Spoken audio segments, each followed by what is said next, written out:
Assalamu alaikum students, welcome back to my YouTube channel SLS Academy. I am your physics teacher and today we are going to discuss about 11th class physics chapter number 1, that is physical quantities and measurements. Students, आज का हमारा topic है uncertainties. Uncertainty word का मतलब होता है गैर यकीनियत, यानी कि जब भी हम किसी फिजिकल क्वांटिटी की मेजरमेंट करते हैं तो उसकी जो मेजर्ड वैल्यू होती है उसमें हमें जो गैर यकीनियत होती है, यानी कि हमें उसमें जो डाउट होता है मेजरमेंट में, वो हमारे पास अनसर्टेनिटी होती है उस मेजरमेंट की। अब ये गैर यकीनियत क्यों होती है? ये किसी भी एरर की वजह से हो सकती है। वो एरर रैंडम एरर भी हो सकता है, सिस्टमेटिक एरर भी हो सकता है, पर्सनल एरर भी हो सकता है, किसी भी वजह से एरर प्रोड्यूस हो सकता है। तो अनसर्टेनिटी पढ़ने से पहले हम ये देख लेते हैं कि एरर क्या होता है। एरर का मतलब होता है गलती। एरर कोई भी गलती हो सकती है। अब हम जब कहते हैं कि हमारी मेजरमेंट में एरर आ रहा है तो इसका क्या मतलब है कि गलती आ रही है, कोई ना कोई मेजरमेंट के अंदर वो ठीक नहीं आ रही, उसके अंदर कोई ना कोई एरर आ रहा है। तो इसकी डेफिनेशन देख लेते हैं। Difference between the true value and observed value of a measurement is called error. True value और ऑब्जर्व वैल्यू के दरमियान जो डिफरेंस होता है ना, इसे हम एरर कहते हैं। यानी कि हमने एक दफ़ा एक मेजरमेंट की है, फॉर एग्जांपल हम जी की वैल्यू मेजर कर रहे थे जो कि हमें पता है कि 9.8 मीटर पर सेकंड स्क्वायर होती है, और उसको हम किसी भी एक्सपेरिमेंट के ज़रिए मेजर कर रहे थे। अब जो हमारी मेजर्ड वैल्यू आई है उसका और जो हमारी ट्रू वैल्यू है या ऑब्जर्व वैल्यू है, ट्रू वैल्यू और ऑब्जर्व वैल्यू कौन सी है? जो हमारी 9.8 मीटर पर सेकंड स्क्वायर, जो हमें पहले से एक्सपेरिमेंट ही पता है। तो उन दोनों का जो डिफरेंस आ रहा है ना, वो हमारे पास एरर होगा। यानी कि इन दोनों वैल्यूज़ के दरमियान जो फ़र्क आ रहा है, हमें पता है कि हमारी जो एग्जैक्ट वैल्यू है उससे हमारी वैल्यू जितनी भी बढ़कर या कम होकर आ रही है, ये हमारी गलती हो रही है मेजरमेंट के अंदर, ये हमारा एरर प्रोड्यूस हो रहा है। तो मैथमेटिकली हम इसका फार्मूला लिखते हैं, error is equal to observed value minus true value. यानी कि ऑब्जर्व्ड वैल्यू में से माइनस ट्रू वैल्यू को माइनस कर दें, या फिर हम ट्रू वैल्यू को भी ऑब्जर्व वैल्यू में से माइनस कर देते हैं। जो भी छोटी होगी उसे बड़ी में से माइनस करके हम एरर फाइंड कर लेंगे। नेक्स्ट है हमारे पास काजेज ऑफ एरर, एरर की वजूहत। तो एरर की कुछ वजूहत होती हैं, यहाँ पर 3 मैंने डिस्कस किया है, इनको देख लेते हैं। सबसे पहली है नेग्लिजेंस और इनएक्सपीरियंस ऑफ अ पर्सन। जो भी शख्स एक्सपेरिमेंट परफॉर्म कर रहा है उसकी लापरवाही या फिर उसका इनएक्सपीरियंस्ड होना, यानी अगर उसने वो काम पहले किया ही नहीं, कभी उसको आता ही नहीं है करना, तो वो जब वो एक्सपेरिमेंट या वो मेजरमेंट कर रहा होगा, उसकी वैल्यू ले रहा होगा, तो उसकी वजह से भी इसमें एरर प्रोड्यूस हो सकता है। नेक्स्ट है हमारे पास यूजिंग फाल्टी अपरेटस, या फिर दूसरी वजह ये हो सकती है कि हम अपरेटस ही फाल्टी यूज़ करें, यानी अपरेटस में कोई ना कोई मसला है। जिस भी एक्सपेरिमेंट को परफॉर्म करें उसका जो भी अपरेटस है, जो भी इंस्ट्रूमेंट है, उसी में कोई ना कोई एरर वगैरह आ रहा है, उसी में कोई ना कोई मसला है, तो उसकी वजह से भी हमारा मेजरमेंट के अंदर एरर प्रोड्यूस हो सकता है। Third one is in appropriate method और टेक्निक, या फिर तीसरी ये वजह हो सकती है कि हम मेथड ही गलत लगा रहे हैं, टेक्निक ही गलत यूज़ करें, यानी कि उस एक्सपेरिमेंट को करने के लिए जो मेथड या जो फार्मूला असल में है उससे हट के अपनी तरफ से कोई फार्मूला या मेथड लगाने की कोशिश कर रहे हैं, तो जाहिर सी बात है वो गलत होगा, क्योंकि हम पहली बार कर रहे हैं, हमें पता ही नहीं है कि किस तरह से ये एक्सपेरिमेंट हो सकता है, किस तरह से वैल्यू फाइंड हो सकती है। तो अपनी तरफ से जब करेंगे, खुद से कोई कोशिश करेंगे, तो वो गलत हो सकती है और वो भी एरर प्रोड्यूस कर सकती है। तो इसके बाद हमारे पास आ जाता है टाइप्स ऑफ एरर। 3 टाइप्स होती हैं एरर की। पहली है पर्सनल एरर। पर्सनल एरर में जैसे हमने यहाँ पे डिस्कस किया कि नेग्लिजेंस और इनएक्सपीरियंस ऑफ अ पर्सन, यानी किसी भी इंसान की अपनी लापरवाही या उसका इनएक्सपीरियंस होना, तो ये पर्सनल एरर में आता है। उसके बाद नेक्स्ट है सिस्टमेटिक एरर। सिस्टमेटिक एरर हो सकता है वो ऑपरेटस से रिलेटेड है, यानी कि ऑपरेटस में कोई ना कोई, इंस्ट्रूमेंट में कोई ना कोई फॉल्ट, कोई ना कोई जीरो एरर हो सकता है इंस्ट्रूमेंट के अंदर, तो ये सिस्टमेटिक एरर होगा। और third one is random error. अब रैंडम एरर जो है वो रैंडमली हो सकता है किसी भी वजह से, यानी एयर रेजिस्टेंस की वजह से हो सकता है, वेदर कंडीशन की वजह से हो सकता है, किसी भी चीज़ की वजह से। रैंडम एरर होता है कि जब आप एक ही एक्सपेरिमेंट की, एक ही मेजरमेंट को सेम कंडीशन के अंदर रिपीटेडली परफॉर्म कर रहे होते हैं, तो ये हमारे पास रैंडम एरर होता है। यानी सेम कंडीशन है, सेम एक्सपेरिमेंट है, सेम ही परफॉर्मर है, लेकिन हमारी जो मेजरमेंट है और या जो वैल्यू है, जो आंसर है, वो चेंज आ रहे हैं, तो इसका मतलब है वो रैंडम एरर है, यानी वो किसी रैंडम रीजन की वजह से। अब वो रैंडम रीजन जैसे मैंने आपको बताया, एयर रेजिस्टेंस हो सकती है या फिर हमारे पास वेदर कंडीशन हो सकती है, तो इस तरह की कोई भी वजह इस एरर को प्रोड्यूस कर सकती है। अब इसे एक एग्जांपल से समझते हैं। हमारे पास ये एक रोड है जिसकी लेंथ है 10 सेंटीमीटर, एक्चुअल लेंथ इसकी 10 सेंटीमीटर है, और जो मेजर लेंथ है वो 9.7 सेंटीमीटर। अब हमने इसे किसी न किसी इंस्ट्रूमेंट से मेजर किया है, तो इसकी लेंथ आई है 9.7 सेंटीमीटर। तो अब ये इसकी एक्चुअल वैल्यू थी, ये मेजर्ड वैल्यू है, तो इन दोनों का जो डिफरेंस है, हमने क्या फार्मूला पढ़ा है एरर फाइंड करने का? Observed value minus true value. तो यानी हम इन दोनों को अगर माइनस करेंगे तो जो आंसर आएगा वो हमारे पास एरर है।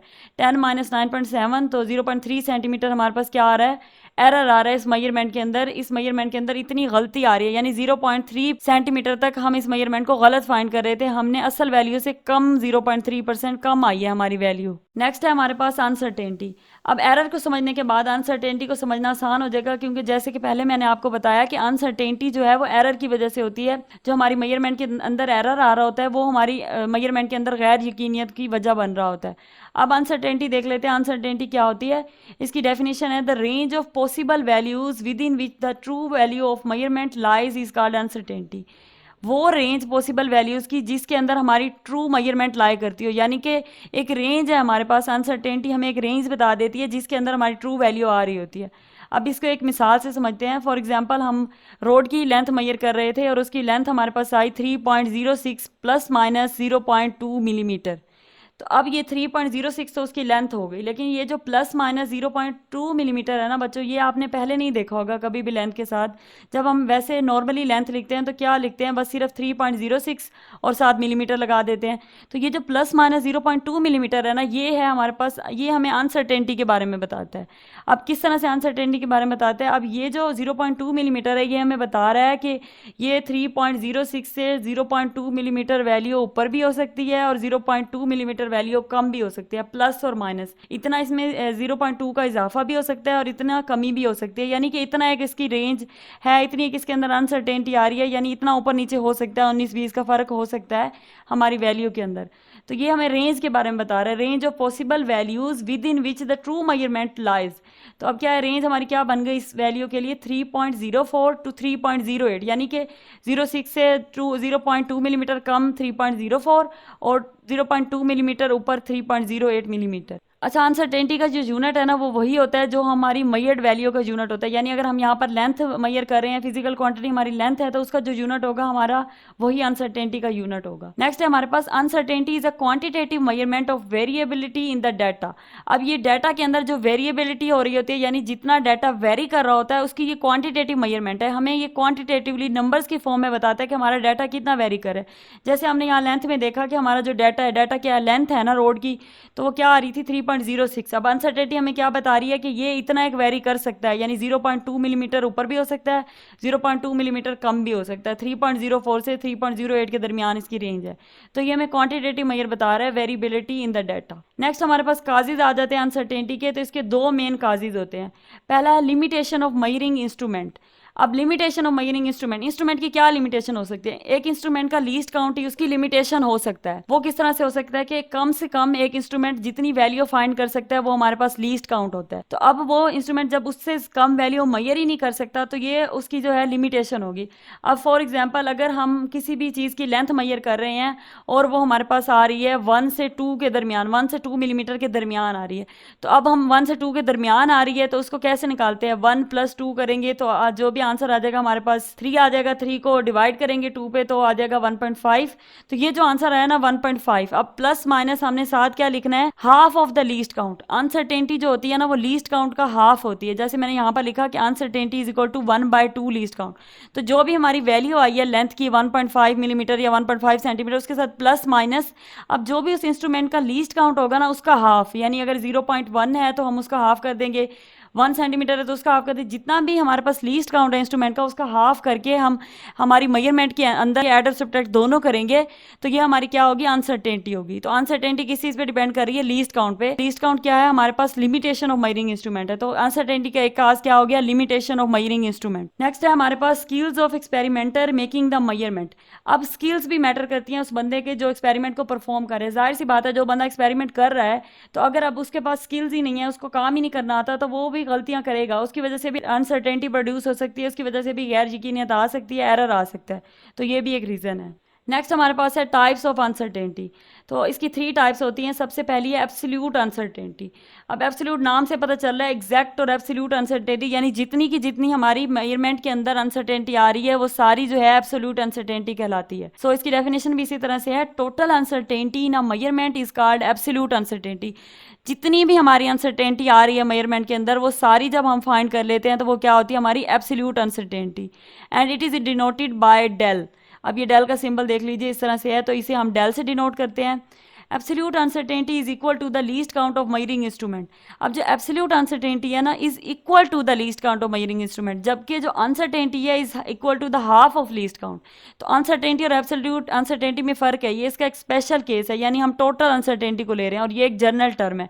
तो जब जनरल अनसर्टेनिटी की बात करेंगे तब वो लीस्ट काउंट से हाफ है, लेकिन जब हम एब्सोल्यूट अनसर्टेनिटी की बात करें, ये इसका स्पेशल केस है, ये उसकी टाइप है, तो उसमें क्या होता है, जो एब्सोल्यूट अनसर्टेनिटी है वो लीस्ट काउंट के इक्वल है, पूरी की पूरी इक्वल है, यानी जितना भी किसी इंस्ट्रूमेंट का लीस्ट काउंट है वो उसकी एब्सोल्यूट अनसर्टेनिटी है। फॉर एग्जांपल हम मीटर रोड से कर रहे हैं या फिर हम स्क्रू गेज से कर रहे हैं, वर्नियर कैलिपर से कर रहे हैं, तो उनके जो जो लीस्ट काउंट्स हैं पड़े उनके इक्वल उनकी अनसर्टेनिटी होगी। उनसे कोई भी वैल्यू मेजर करेंगे तो साथ में हम लाजमी प्लस माइनस के साथ लीस्ट काउंट लिख देंगे, ये उसकी एब्सोल्यूट अनसर्टेनिटी होगी। अब इसे एग्जांपल से समझते हैं। Length of a glass slab. अब हम एक ग्लास स्लैब है, एक शीशे की स्लैब है जिसको हमने लेंथ मेजर की है किसी इसके साथ बाय मीटर रोड के साथ, तो हमारे पास वैल्यू आई है 37.5 सेंटीमीटर। अब लीस्ट काउंट है मीटर रोड का 1 मिलीमीटर या फिर 0.1 सेंटीमीटर, ठीक है। अब इसकी एब्सोल्यूट अनसर्टेनिटी क्या होगी? Absolute uncertainty is equal to least count of measuring instrument, so absolute uncertainty क्या होगी? Plus minus 0.1 centimetre.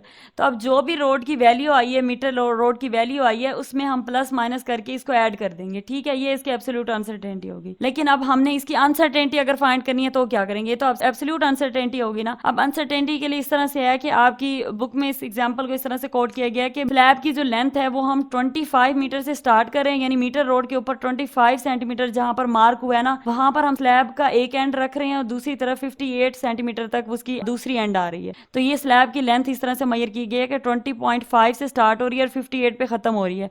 अगर इस तरह से हमने मेजरमेंट लिया, यानी फॉर एग्जांपल ये इसे ऐसे समझ लें कि ऐसा भी हो सकता है ना, जरूरी तो नहीं है ना कि हम जीरो पे ही स्लैब को रखें। फॉर एग्जांपल अगर यहाँ पर हमारे पास कैलिब्रेशन ठीक नहीं है या कोई गड़बड़ है तो हम ऐसे कर सकते हैं ना कि आगे दरमियान से स्टार्ट कर लें अपनी लेंथ को मेजर करना। तो स्लैब को हमने कहाँ पर रख दिया? 20.5 सेंटीमीटर पर, और वो एंड कहाँ पे हो रही है? 58 पर। तो अब जब इस तरह से मेजरमेंट लिया है तो ये हमारे पास एक वैल्यू आ गई। अब क्योंकि अनसर्टेनिटी जो है वो half of the least count होती है, तो अनसर्टेनिटी जो है वो कम होगी, वो हाफ होगी एब्सोल्यूट अनसर्टेनिटी से, क्योंकि एब्सोल्यूट अनसर्टेनिटी और लीस्ट काउंट एक ही चीज है, तो ये इसका हाफ होगी। अब इसको समझते हैं कि हाफ किस तरह से होगी। हाफ इस तरह से होगी कि 0.1 का जो हाफ होता है वो होता है 0.5, यानी कि 0.5 अनसर्टेनिटी हमारे पास इस एंड पे हो सकती है और 0.5 इस एंड पे भी हो सकती है।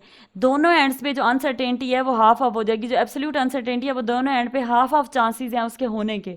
तो इसलिए हम कह रहे हैं कि जो एब्सोल्यूट अनसर्टेनिटी है वो लीस्ट काउंट के इक्वल है, लेकिन जो अनसर्टेनिटी है वो half of the least count है, यानी कि हाफ इस एंड पे होने के चांसेस हैं, हाफ इस एंड पे होने के चांसेस हैं।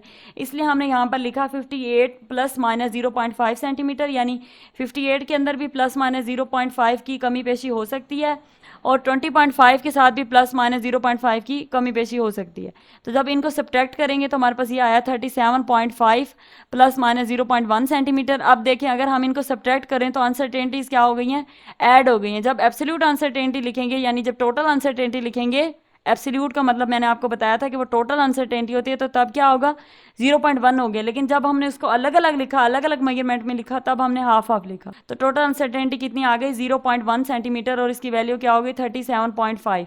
अब इसकी रेंज क्या बनी? इसकी रेंज बनती है 37.7 और 37.4, यानी कि 37.4 से 37.7 सेंटीमीटर के दरमियान ये लाई कर सकती है इसकी वैल्यू। नेक्स्ट टाइप है हमारे पास फ्रैक्शनल अनसर्टेनिटी। अब ये इसकी दूसरी टाइप है और ये इसके नाम से शोर है फ्रैक्शनल अनसर्टेनिटी, यानी कि हम टोटल मेजरमेंट के अंदर जितनी अनसर्टेनिटी आ रही है उस पूरी को कंसीडर नहीं कर रहे, उसके अंदर जो किसी भी फ्रैक्शन के अंदर हम अनसर्टेनिटी को देख रहे हैं। यानी अगर हम टोटल मेजरमेंट को फ्रैक्शंस में, पार्ट्स में डिवाइड कर लें और किसी एक हिस्से की अनसर्टेनिटी देखना चाहें तो वो क्या होगी? हमारे पास फ्रैक्शनल अनसर्टेनिटी होगी। तो it is the ratio of absolute uncertainty to the measured value, यानी जिस भी हम फ्रैक्शन के ऊपर अपनी अनसर्टेनिटी को मेजर करना चाहते हैं तो वहां पर रेशियो फाइंड कर लेंगे, एब्सोल्यूट अनसर्टेनिटी को डिवाइड करेंगे मेजर्ड वैल्यूज, फ्रैक्शन की मेजर्ड वैल्यू से। या दूसरे लफ्जों में हम ये भी कह सकते हैं the uncertainty present in a particular fraction is called fractional uncertainty. अब मैथमेटिकली से हम लिख सकते हैं fractional uncertainty is equal to absolute uncertainty by measured value. और उसके बाद हमारे पास अगर एक एग्जांपल को यहाँ पर कोट करें तो absolute uncertainty for example plus minus 0.1 centimetre थी और मेजर्ड वैल्यू 37.5 सेंटीमीटर है,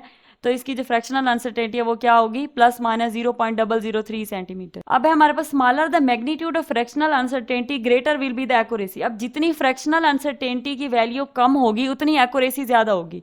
एक्यूरेसी क्या थी, एक्यूरेसी के बारे में बच्चों हमने पढ़ा था, वो होती है किसी भी मेजरमेंट का एक्यूरेट होना, किसी भी मेजरमेंट का अपने ट्रू वैल्यू के करीब होना।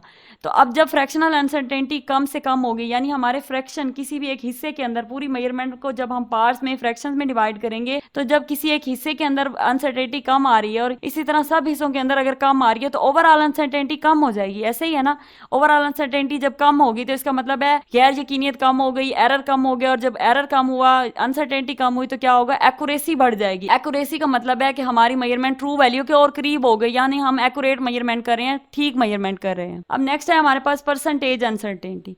परसेंटेज अनसर्टेनिटी बिल्कुल फ्रैक्शनल अनसर्टेनिटी की तरह ही है, बस इसकी परसेंटेज निकालनी है, और परसेंटेज आप लोग को निकालनी आती है, वो बस 100 से मल्टीप्लाई कर देना है, बाकी वैसे ही है। Percentage uncertainty is calculated by dividing absolute uncertainty by measured value, ये उसी तरह से जैसे फ्रैक्शनल अनसर्टेनिटी की डेफिनेशन थी, एंड मल्टीप्लाइंग बाय 100, बस 100 से मल्टीप्लाई कर देना है, and it has no unit. Mathematically इसे लिख सकते हैं percentage uncertainty is equal to absolute uncertainty by measured value और मल्टीप्लाई बाय 100। तो ये है हमारे पास परसेंटेज अनसर्टेनिटी। नेक्स्ट हमारे पास रूल आ जाते हैं अनसर्टेनिटी को कैलकुलेट करने के लिए, तो ये इंपॉर्टेंट रूल्स हैं, इनको अच्छे तरीके से समझिए। सबसे पहला रूल है हमारे पास rules for sum and difference. Sum और डिफरेंस के लिए क्या रूल है, अब सम और डिफरेंस का मतलब है कि अगर दो फिजिकल क्वांटिटीज आपस में ऐड हो रही हैं या सब्ट्रैक्ट हो रही हैं तो उनकी अनसर्टेनिटी के साथ क्या करना है, उसका रूल पढ़ते हैं। तो उसमें है कि if two or more than two measured quantities are added or subtracted then their absolute uncertainties are added to get the uncertainty in the result. अब अनसर्टेनिटी फाइंड करने के लिए जब दो क्वांटिटीज ऐड और सब्ट्रैक्ट हो रही हो तो हमने क्या करना है, उनकी एब्सोल्यूट अनसर्टेनिटीज को ऐड कर देना है। अब आपने ये याद रखना है, बेशक वो क्वांटिटीज ऐड हो रही हो, बेशक वो सब्ट्रैक्ट हो रही हो, इस बात से फर्क नहीं पड़ता। एडिशन और सब्ट्रैक्शन के लिए एक ही रूल है, जब ऐड हो रही हो, जब सब्ट्रैक्ट हो रही हो, दोनों ही सूरतों में उनकी जो एब्सोल्यूट अनसर्टेनिटीज हैं, यानी टोटल अनसर्टेनिटीज उनके साथ प्लस माइनस के फॉर्म में लिखी होंगी, उनको आपने क्या करना है, ऐड कर देना है। जब वो ऐड होंगी तो वो हमें क्या देंगी, uncertainty in the final result दे देंगी। तो अब हम एग्जाम्पल से समझते हैं। फॉर एग्जाम्पल हमारे पास एक क्वांटिटी है एक्स प्लस डेल एक्स। अब ये एक्स उसकी वैल्यू है और डेल एक्स क्या है, उसके अंदर की अनसर्टेनिटी है, तो इसे हम इस तरह से रिप्रेजेंट करते हैं एक्स प्लस डेल एक्स, और वो हमारे पास क्या है 24.0 प्लस माइनस 0.1 सेंटीमीटर। अब ये हमारे पास एक वैल्यू आ गई। दूसरी हमारे पास किसी भी चीज़ की वैल्यू है, वो है 13.0 प्लस माइनस 0.1 सेंटीमीटर। अब हम क्या करने लगे हैं, एक जेड निकालना चाह रहे हैं। अब जेड हम इनको ऐड करके भी निकाल सकते हैं, इनको सब्ट्रैक्ट करके भी निकाल सकते हैं। फॉर एग्जाम्पल पहले हम इन्हें ऐड कर रहे हैं, तो इनको ऐड करके क्या आएगा 54.0 प्लस माइनस, अब अनसर्टेनिटी के साथ क्या करना है, इन दोनों को ऐड कर देना है। इन दोनों को ऐड करने से क्या आएगा 0.2 सेंटीमीटर, और अगर सब्ट्रैक्ट कर रहे हैं तो इन दोनों को सब्ट्रैक्ट करने से आएगा 6.0। उस सूरत में भी हमने क्या करना है, अनसर्टेनिटीज को, एब्सोल्यूट अनसर्टेनिटीज को ऐड कर देना है। 0.1 और 0.1 ऐड होकर आ जाएगा 0.2 सेंटीमीटर। नेक्स्ट रूल है हमारे पास मल्टीप्लिकेशन एंड डिवीजन के लिए। अब जिस तरह से सब्ट्रैक्शन और एडिशन के लिए एक ही रूल था, इसी तरह डिवीजन और मल्टीप्लिकेशन के लिए भी एक ही रूल है। If two or more than two quantities are multiplied or divided then their percentage uncertainties are added to get the uncertainty in the result. तो इसमें ये वर्ड इंपॉर्टेंट है, परसेंटेज अनसर्टेनिटी। वहां पर हम क्या बात कर रहे थे, वहां पर बात कर रहे थे एब्सोल्यूट अनसर्टेनिटीज आर एडेड। तो एब्सोल्यूट अनसर्टेनिटी क्या होती है, वो हमें गिवन होती है, जो कि ये वाली दी हुई है, वो उस मेजरमेंट के साथ दी होती है। लेकिन अगर परसेंटेज अनसर्टेनिटी की बात करें तो उसके लिए हमने क्या फार्मूला पढ़ा था, absolute uncertainty by measured value multiply by 100। इसका मतलब है कि हम पहले उन दोनों वैल्यूज की परसेंटेज अनसर्टेनिटीज निकालेंगे, जिन भी दो वैल्यू को मल्टीप्लाई या डिवाइड करें उन दोनों की पहले परसेंटेज अनसर्टेनिटी निकालेंगे, उस फार्मूले को यूज़ करते हुए जो था हमारे पास absolute uncertainty divided by measure value multiply by 100। उसके बाद हम उनकी जो परसेंटेज अनसर्टेनिटीज आएंगी उनको ऐड करेंगे अनसर्टेनिटी को रिजल्ट के अंदर फाइंड करने के लिए। तो इसको आप अगर एग्जाम्पल से समझे, फॉर एग्जाम्पल हमारे पास एक क्वांटिटी है z और उसमें दो क्वांटिटी मल्टीप्लाई हो रही हैं x और y, या फिर डिवाइड हो रही हैं, तो हम क्या करेंगे, परसेंटेज अनसर्टेनिटी इन z निकालने के लिए परसेंटेज अनसर्टेनिटी इन x प्लस परसेंटेज अनसर्टेनिटी इन y, तो उसके लिए पहले हमें इन दोनों को निकालना पड़ेगा और फिर हम इन दोनों को ऐड करके इसकी परसेंटेज अनसर्टेनिटी निकाल सकते हैं। तीसरा रूल है हमारे पास rule for power of quantity. अब अगर किसी फिजिकल क्वांटिटी के ऊपर पावर आ जाती है, जैसे x क्यूब होता है, y क्यूब होता है, r क्यूब होता है, किसी भी क्वांटिटी के ऊपर पावर आ जाती है, तो उसके साथ किस तरह से डील करना है, उसकी अनसर्टेनिटी कैसे फाइंड करेंगे। तो उसके लिए बच्चों रूल है multiply the power with the percentage uncertainty to get the total uncertainty in power of quantity. तो अब उस क्वांटिटी की जो भी परसेंटेज अनसर्टेनिटी होगी उस क्वांटिटी की अपनी, उसको उसकी पावर के साथ मल्टीप्लाई कर देना है। सिंपली जो भी उस क्वांटिटी की फॉर एग्जांपल लेंथ है, उसकी जो परसेंटेज अनसर्टेनिटी आ रही है उसको पहले आप फाइंड कर लेंगे, जैसे पहले मैंने आपको फार्मूला बताया उसी तरह से। अब जो भी वैल्यू आपके पास आई है उसको क्या करना है, पावर से मल्टीप्लाई कर देना। तो ये आपके पास पावर वाली क्वांटिटी के लिए परसेंटेज अनसर्टेनिटी या अनसर्टेनिटी का आंसर आ जाएगा। अब इसमें एग्जांपल है कि z is equal to x cube, हमारे पास एक x है उसके ऊपर क्यूब है पावर में, तो इसके लिए क्या करना है, then the percentage uncertainty in z is equal to +-3 जो इसकी पावर है multiply by percentage uncertainty in that quantity यानी कि इन x। नंबर 4 रूल है हमारे पास uncertainty in average value of many measurements. अब अगर हम एक एक्सपेरिमेंट को बार बार रिपीट कर रहे हैं, जैसे हमने प्रीसिजन में पढ़ा था कि प्रीसिजन चेक करने के लिए हम इस तरह करते हैं कि एक ही एक्सपेरिमेंट को सेम कंडीशन के अंदर बार बार परफॉर्म करते हैं, और जब हम बार बार करते हैं तो फिर हमें क्या होता है, फाइनल रिजल्ट के लिए उनकी एवरेज लेनी पड़ती है। अब इस तरह के एक्सपेरिमेंट की अनसर्टेनिटी कैसे फाइंड करेंगे, तो उसके लिए हमारे पास ये 3 रूल्स हैं। सबसे पहले क्या करना है, find the average of measured values. अब वो जितनी दफ़ा एक्सपेरिमेंट रिपीट किया है ना, उन सबको आपस में ऐड करके उतने नंबर ऑफ टाइम जितनी दफ़ा वो हुआ है उस पर डिवाइड कर देना है। ठीक है, फॉर एग्जांपल अगर हमने 3 दफ़ा एक्सपेरिमेंट रिपीट किया है तो तीनों के जो रिजल्ट आए हैं उन तीनों को ऐड करके 3 पे डिवाइड कर देना है, तो ये क्या आ जाएगा, एवरेज आ जाएगा। तो सबसे पहला क्या काम करना है, एवरेज निकालनी है मेजर्ड वैल्यू की। नेक्स्ट क्या करना है, find the deviation of each value from the average. अब ये चेक करना है कि कितना वो एवरेज वैल्यू से डेविएट हो रही है हर value. For example average value आपकी जो भी निकली है उससे हर मेजरमेंट कितनी चेंज हो रही है, तो इसको हम आगे एग्जांपल में अच्छे तरीके से समझते हैं। अब उसके बाद थर्ड वन है हमारे पास the mean deviation is uncertainty in average value. अब वो जो डेविएशन आई है ना हर वैल्यू की एवरेज वैल्यू से, उन डेविएशन का मीन ले लेना है, यानी उन डेविएशन का भी एवरेज लेके, और एंड में जो आंसर आएगा ना वो हमारी क्या होगी, अनसर्टेनिटी होगी उस एवरेज वैल्यू के अंदर।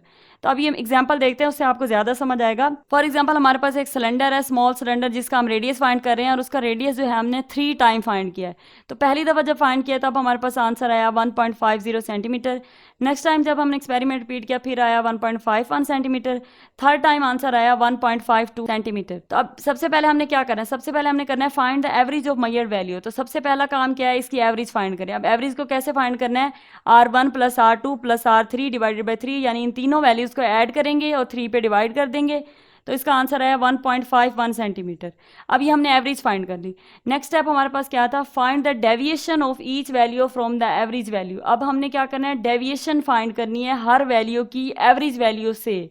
डेविएशन क्या होती है, यानी कितना वो वैल्यू उससे चेंज हुई है, कितनी कम या ज़्यादा हुई है एवरेज वैल्यू से। तो हर वैल्यू को आप कंपेयर करके ना एवरेज वैल्यू के साथ देखते हैं कि कितना डेविएशन आई है, कितनी वेरिएशन आई है उसके अंदर। डेविएशन के लिए हमने क्या किया, डेल R1 निकालते हैं, डेल R2, डेल R3, तीनों के लिए डेविएशन चेक करेंगे। तो उसके लिए क्या करेंगे, R बार क्या है हमारा एवरेज, एवरेज में से हर वैल्यू को माइनस करते जाएंगे। तो इसमें हम R1 के लिए निकाल रहे हैं तो R बार माइनस R1 करेंगे, जब R2 के लिए कर रहे होंगे तो R बार माइनस R2 करेंगे, जब R3 के लिए कर रहे होंगे तो R बार माइनस R3 करेंगे। तो इन सबको जब निकालेंगे तो हमारे पास R मीन क्या है 1.51 है तीनों के अंदर, और ये R1 क्या था 1.50, 1.51 है R2, 1.52 है R3। तो इन सब के आंसर क्या आ गया, 0.01 सेंटीमीटर, 0.0 सेंटीमीटर और 0.01 सेंटीमीटर। तो ये क्या आप निकाल ली, हमने डेविएशन निकाल ली हर वैल्यू की। तो ये हमारे पास क्या आ गया, डेविएशन। थर्ड स्टेप में हमने क्या करना है, the mean deviation is uncertainty in average value. अब इसका मीन ले लेना है इन तीनों वैल्यू का, और जो आंसर आएगा वो हमारे पास क्या होगी, वो उस मेजरमेंट की अनसर्टेनिटी होगी। मीन हम किस तरह से निकालते हैं, जैसे हमने पहले स्टेप में किया था, एवरेज और मीन निकालने के लिए एवरेज और मीन एक ही चीज़ होती है, तो उनको हम तीनों को ऐड करते हैं, 3 पे डिवाइड करते हैं। इसी तरह हम इन तीनों को ऐड करेंगे और 3 पे डिवाइड कर देंगे, तो हमारे पास आंसर आ रहा है 0.0067 या फिर 0.007 सेंटीमीटर। तो ये आंसर आ गया। अब ये क्या है, ये है हमारी इस मेजरमेंट की, इस पूरे एक्सपेरिमेंट की अनसर्टेनिटी। तो इस तरह से हम एवरेज वैल्यू वाले एक्सपेरिमेंट के अंदर अनसर्टेनिटी फाइंड कर सकते हैं। फिफ्थ रूल है हमारे पास अनसर्टेनिटी इन टाइमिंग एक्सपेरिमेंट। इसमें हम देखेंगे कि जब हम किसी भी बॉडी का टाइम पीरियड फाइंड कर रहे होते हैं तो उसकी अनसर्टेनिटी हम कैसे फाइंड कर सकते हैं। तो सबसे पहले तो हमारे पास फार्मूला है time period for a vibrating body, कि उसका टाइम पीरियड कैसे फाइंड करते हैं। तो किसी भी चीज़ का टाइम पीरियड, किसी भी वाइब्रेटिंग बॉडी का टाइम पीरियड फाइंड करने के लिए फार्मूला है time of a multiple vibrations. उसकी जितनी दफ़ा वाइब्रेशन हुई हैं उनका time divided by number of vibration, और जितनी दफ़ा वाइब्रेशन हुई है उसको डिवाइड करके हम टाइम पीरियड फाइंड कर सकते हैं। अब अनसर्टेनिटी को फाइंड करने के लिए देखते हैं, to find uncertainty in time period of a vibrating body divide the least count of timing device by number of vibrations. अब जिस भी डिवाइस से, फॉर एग्जांपल हम स्टॉप वॉच को अगर यूज़ कर रहे थे टाइम पीरियड फाइंड करने के लिए, तो उसका जो लीस्ट काउंट है उसको डिवाइड कर देना है नंबर ऑफ वाइब्रेशन से, कितनी दफ़ा वो वाइब्रेशन उस बॉडी के अंदर हुई है। तो इस तरह से हम इसका क्या फाइंड कर सकते हैं, uncertainty in time period find कर सकते हैं। अब इस चीज़ को हम एक एग्जांपल से समझते हैं। हम एक सिंपल पेंडुलम है हमारे पास जिसमें 20 वाइब्रेशंस हुई हैं और उसका टाइम पीरियड हमारे पास आया है 35.2 सेकेंड, जो कि हमने स्टॉप वॉच से मेजर किया है। अब स्टॉप वॉच जो है उसका लीस्ट काउंट होता है 0.1 सेकेंड। तो अनसर्टेनिटी क्या आ गई हमारे पास मेजरमेंट के अंदर, 35.2 सेकेंड प्लस माइनस 0.1 सेकेंड। ठीक है, अब ये हमने क्या किया, 20 वाइब्रेशन का जो टाइम पीरियड आया है उसको विद अनसर्टेनिटी लिख दिया। अब हम टोटल टाइम पीरियड फाइंड करना चाह रहे हैं 20 वाइब्रेशन का, तो वो किस तरह से फाइंड करेंगे, 35.2 यानी कि जो हमारा टाइम पीरियड आया है सारी वाइब्रेशंस के लिए, क्योंकि हमारे पास फार्मूला है ना time period of multiple vibration, तो मल्टीपल वाइब्रेशन कितनी है यहाँ पर 20 है, तो उनके लिए जो टाइम आया है उसको यानी कि 35.2 को डिवाइड करेंगे किसके साथ, नंबर ऑफ वाइब्रेशन के साथ। नंबर ऑफ वाइब्रेशन कितने हैं 20, तो जब हम इसे 20 से डिवाइड करेंगे तो क्या आंसर आएगा 1.76 सेकेंड। तो ये हमारा टाइम पीरियड का आंसर आ गया है। अब हमने असल में क्या करना था, अनसर्टेनिटी फाइंड करनी थी। अब ये टाइम पीरियड आ गया हमारे पास, अब इसकी अनसर्टेनिटी फाइंड करते हैं। तो उसका क्या फार्मूला है, least count divided by number of vibration. तो लीस्ट काउंट क्या है हमारे पास स्टॉप वॉच का, वो है 0.1 सेकेंड। तो 0.1 divided by number of vibration है, तो नंबर ऑफ वाइब्रेशन कितनी है हमारे पास 20 से डिवाइड करेंगे तो आंसर आएगा 0.005 सेकेंड। अब ये क्या आ गई, अनसर्टेनिटी आ गई, ये हमारे पास टाइम पीरियड की वैल्यू आ गई। जब इनको इकट्ठा करके लिखेंगे तो क्या आएगा, t plus del t is equal to 1.76 second plus minus 0.005 second. तो ये हमारे पास अनसर्टेनिटी आ गई टाइमिंग एक्सपेरिमेंट के अंदर। तो किसी भी चीज़ का जब हम टाइमिंग एक्सपेरिमेंट कर रहे होते हैं, यानी किसी भी वाइब्रेटिंग बॉडी का टाइम पीरियड फाइंड कर रहे होते हैं, तो उसके अनसर्टेनिटी इस तरह से फाइंड करते हैं। ये था बच्चों आज का लेक्चर, आई होप आपको समझ आ गया होगा। अगर फिर भी कोई कन्फ्यूजन है तो कमेंट सेक्शन में ज़रूर बताइए। Thank you so much.